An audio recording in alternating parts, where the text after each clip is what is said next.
Assalamualaikum warahmatullahi wabarakatuh. Shalom Om Swastiastu. Nama budaya, salam kebajikan.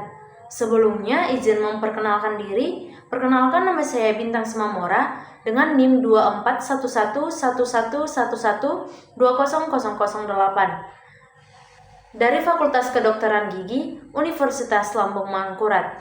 Di sini saya akan menjelaskan tentang anatomi reproduksi oleh dosen pengajar Dr. Oski Iliandri, Magister Kesehatan. Baik, saya akan menjelaskan tentang sistem reproduksi atau sistem genital. Sistem reproduksi atau sistem genital adalah sistem organ seks dalam organisme yang bekerja sama untuk tujuan reproduksi seksual. Banyak zat non-hidup seperti cairan, hormon, dan feromon juga merupakan aksesoris penting untuk sistem reproduksi. Nah, sistem reproduksi pada manusia terjadi secara seksual, artinya terbentuknya suatu individu baru diawali dengan bersatunya sel kelamin laki-laki atau sperma dan sel kelamin wanita atau sel telur. Sistem reproduksi manusia dibedakan menjadi alat reproduksi laki-laki dan wanita.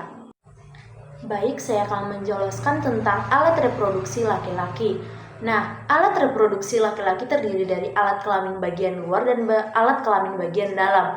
Nah, alat kelamin bagian luar ini terdiri dari penis dan skrotum, sedangkan alat kelamin bagian dalam terdiri dari testis, epididymis, vas deferens, prostat, vesica seminalis, dan kelenjar bulbo-uretral. Nah, penis merupakan alat untuk kopulasi, sedangkan skrotum adalah kantung yang berisi dua testis yang menggantung. Skrotum dapat naik dan turun untuk menjaga suhu testis selalu optimum untuk pembentukan sperma. Saat udara dingin, skrotum akan naik lebih dekat ke tubuh sehingga suhunya tetap hangat. Jika udara panas, skrotum turun dan menjauhi tubuh sehingga suhunya tidak terlalu panas. Testis adalah tempat pembentukan sperma atau spermatogenesis. Spermatogenesis pada manusia berlangsung selama 2-3 minggu. Sel sperma yang dihasilkan testis keluar melalui saluran sperma menuju penis. Nah, di dalam penis ini terdapat saluran uretra. Selain sebagai saluran sperma, uretra juga berfungsi sebagai saluran urin. Sebelum dikeluarkan melalui penis, sperma mengalami proses pematangan di epididymis. Nah, saluran yang menghubungkan epididymis dengan uretra disebut vas deferens. Selama perjalanan ke uretra, sperma bercampur dengan cairan dari vesica seminalis dan kelenjar prostat yang disebut dengan semen. Kelenjar prostat ini menghasilkan cairan yang dapat menetralisir suasana asam dalam vagina sehingga sperma yang masuk dapat bertahan hidup. Vesica seminalis menghasilkan bahan makanan bagi sperma pada saat perjalanan menuju sel telur. Sedangkan kelenjar bulbo-uretral menghasilkan lendir untuk mendukung kehidupan sperma. Pada usia remaja, sekitar usia 12-13 tahun, umumnya organ kelamin laki-laki telah mampu menghasilkan sel sperma. Biasanya ditandai dengan mimpi dan keluarnya sel sperma atau mimpi basah. Sel sperma manusia memiliki panjang kurang lebih 60. Dalam satu tetes semen atau air mani terdapat kurang lebih 200-500 juta sperma. Nah, sel sperma dapat bergerak aktif karena mempunyai flagela atau ekor. Baik, saya akan menjelaskan tentang alat reproduksi wanita. Nah, seperti yang kita tahu, alat reproduksi wanita juga terdiri dari alat kelamin dalam dan alat kelamin luar.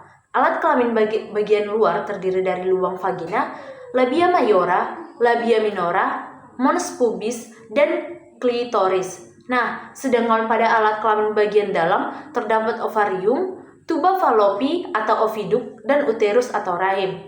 Ovarium berjumlah sepasang, merupakan tempat untuk memproduksi sel telur atau ovum. Sel telur manusia mempunyai diameter kurang lebih 0,1 mm. Sel telur ini tidak dapat bergerak aktif karena tidak memiliki alat gerak. Tuba fallopi atau oviduk adalah saluran yang menghubungkan ovarium dengan uterus. Sel telur yang dilepaskan dari ovarium ini diterima oleh ujung tuba fallopi yang berbentuk corong atau disebut dengan infundibulum. Baik, dari tuba fallopi sel telur kemudian menuju rahim. Pembuahan sel telur sering terjadi di tuba fallopi ini. Uterus atau rahim adalah tempat melekatnya sel telur yang telah dibuahi oleh sperma. Uterus berupa rongga berotot yang mampu mengembang mengikuti perkembangan embrio.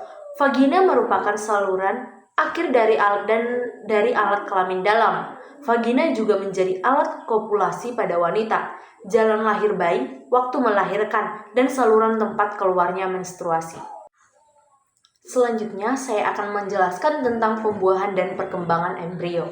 Pada umumnya, setiap 28 hari, sekali ovarium melepaskan sebuah sel telur. Pelepasan sel telur ini disebut ovulasi. Ketika terjadi ovulasi, dinding uterus mengalami penebalan, sehingga menjadi tempat yang baik untuk pertumbuhan dan perkembangan zigot. Bila sesaat setelah terjadi ovulasi ada sel sperma yang masuk ke saluran telur, maka akan terjadi pembuahan. Sel telur yang telah dibuahi disebut zigot. Zigot kemudian membelah menjadi 2 sel, 4 sel, 8 sel, dan seterusnya sehingga terbentuk embrio atau janin. Beberapa hari setelah zigot menempel di dinding uterus, akan terbentuk sekumpulan pembuluh-pembuluh darah di dinding uterus yang disebut dengan plasenta. Kebutuhan janin dipenuhi dari plasenta dengan perantaraan tali pusat atau ari-ari. Fungsi plasenta adalah sebagai pelindung janin dari kuman penyakit dan racun tertentu, sebagai pengatur nutrisi dan oksigen bagi fetus dari ibu, dan sebagai jalan pembuangan sisa metabolisme dari janin ke tubuh ibu. Lama kehamilan pada manusia sekitar 266 hari atau 9 bulan lebih 10 hari. Setelah kehamilan mencapai usia tersebut, tibalah saatnya untuk proses persalinan atau kelahiran bayi. Jika sel telur tidak dibuahi oleh sel sperma, lapisan dinding uterus yang telah menebal akan melurus bersama darah dan dikeluarkan melalui vagina. Peristiwa ini disebut menstruasi. Umum menstruasi akan terjadi setiap 28 hari sekali. Walaupun ada wanita yang mendapatkan menstruasi kurang dari 28 hari dan ada pula yang lebih dari 28 hari. Bagi remaja, putri menjaga kebersihan tubuh sangat penting ketika mengalami menstruasi. Darah haid yang keluar harus ditahan dengan pembalut dan dibersihkan agar tidak menimbulkan penyakit. Seorang remaja wanita yang telah mendapatkan menstruasi menunjukkan bahwa dia telah mampu menghasilkan sel telur. Dengan kata lain, dia telah siap bereproduksi dan melahirkan bayi. Namun demikian, remaja belum mempunyai kesiapan fisik, mental, dan sosial ekonomi untuk mendapatkan kehamilan. Oleh karena itu, kita semua harus berhati-hati dalam bergaul. Jangan pernah terjerumus dalam pergaulan seks bebas dan seks pranikah. Selanjutnya, saya akan menjelaskan tentang gangguan sistem reproduksi pada manusia. Sistem reproduksi dapat mengalami gangguan atau kelainan. Gangguan ini dapat menyebabkan pasangan usia subur sulit memperoleh keturunan. Oleh karena itu, kita harus selalu menjaga kesehatan organ-organ reproduksi, sehingga kelak dapat memperoleh keturunan yang sehat. Beberapa gangguan dan penyakit yang berkaitan dengan sistem reproduksi. Nah, yang pertama AIDS. AIDS ini disebabkan oleh virus HIV yang menyerang kekebalan tubuh. Penularannya dapat terjadi melalui hubungan seksual, transfusi darah, penderita AIDS, jarum suntik yang tercemar, dan ibu hamil kepada anaknya. Tubuh yang terserang virus HIV kekebalannya rusak, sehingga mudah terinfeksi oleh berbagai jenis penyakit yang dapat menimbulkan kematian. Infeksi HIV awalnya tidak menampakkan gejala sakit. Pada tahap berikutnya muncul gejala flu berulang seperti lesu, demam, berkeringat di malam hari, dan otot sakit. Baik, saya akan menjelaskan tentang gangguan reproduksi yang kedua, yaitu sifilis. Penyakit sifilis yang disebut seraja singa. Sifilis bersifat menular dan disebabkan oleh bakteri Treponema pallidum. Penularan dapat terjadi melalui hubungan seksual, transfusi darah, dan kehamilan.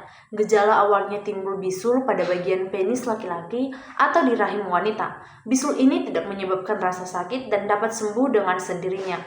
Gejala selanjutnya muncul lesi di permukaan kulit di seluruh tubuh, namun tidak menyebabkan gatal, sariawan di mulut, sakit tenggorokan, demam ringan, dan pembengkakan kelenjar limfa pada lipatan tangan, leher, dan paha.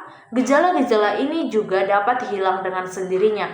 Pada infeksi tingkat lanjut, muncul gejala berupa kerusakan tulang dan sendi, aorta, dan dapat menyebabkan kelumpuhan. Namun, gejala-gejala ini dapat dihentikan dengan pengobatan. Gangguan reproduksi yang ketiga adalah gonor. Penyakit gonor disebabkan oleh infeksi bakteri Neisseria gonococcus dan dapat menular melalui hubungan seksual. Gonor menyerang selaput lendir uretra, leher rahim, dan organ lain. Pada laki-laki, gejalanya adalah terasa sakit saat buang air dan keluar nanah dari uretra. Pada penderita wanita, muncul gejala keluar lendir berwarna hijau dari alat kelamin. Namun, banyak wanita yang tidak menunjukkan adanya gejala, sehingga penyakit akan berlanjut sampai terjadi komplikasi. Infeksi yang menyebar hingga ke testis atau pada laki-laki dan oviduk pada wanita dapat menyebabkan kemandulan. Infeksi yang menyebar ke persendian menyebabkan radang sendi. Baik, demikian hasil presentasi saya. Sekian dan terima kasih.